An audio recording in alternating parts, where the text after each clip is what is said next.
آیا وفات خانم نغمه هنرمند مشهور و مطرح افغان حقیقت دارد یا خیر؟ نغمه هنرمند مشهور چرا دیگر به کارهای هنر موسیقیش نپرداخته است؟ دلیل خاموشی اعضای خانواده نغمه چی بوده است؟ نغمه هنرمند محبوب و پرآوازه افغان در کدام کشور زندگی می کند؟ مصروف چه کارباری است و دانستنی های جالب درباره زندگی این هنرمند من در این ویدیو پیرامون حقایق این ماجرا خواهم پرداخت. پس در ادامه با کانال دنیا اینفو باشید.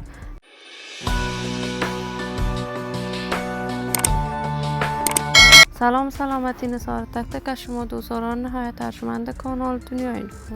شما را خوش آمدید میگم به یکی دیگر از ویدیوهای جذاب و دیدنی این کانال. اگر دوست تازه کانال دنیا اینفو باشید پس برای محتاج بیشتر از این کانال علامت سابسکرایب را فشار دهید تا بیننده ویدیوهای جذاب و دیدنی کانال دنیا اینفو باشید. نغمه هنرمند محبوب، چهره شناخته شده، مطرح و پرآوازه در میان هنرمندان افغانستان است. علاقه‌مندان و دوستداران خاص خودش را دارد.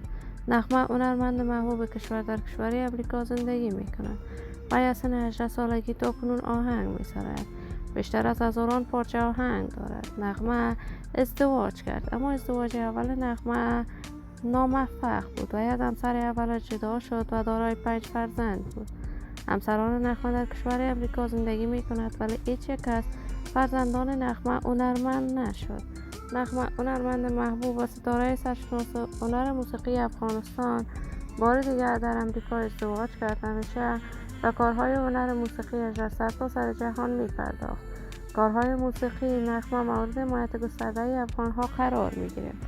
این همه در حالی است که تازه تصاویر این هنرمند در صفحات مجازی دست به دست می شود که نغمه در کشور امریکا وفات کرده است.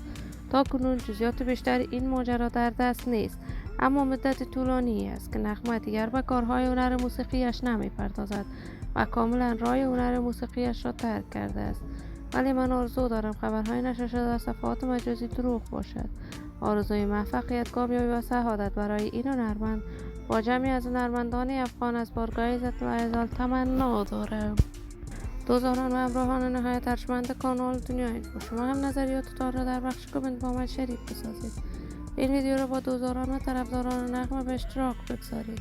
اگر دوست کانال دنیا اینفو باشید پس برای محتاج بیشتر از این کانال علامت سابسکرایب را فشار دهید. تا درود دیگر، بدرود.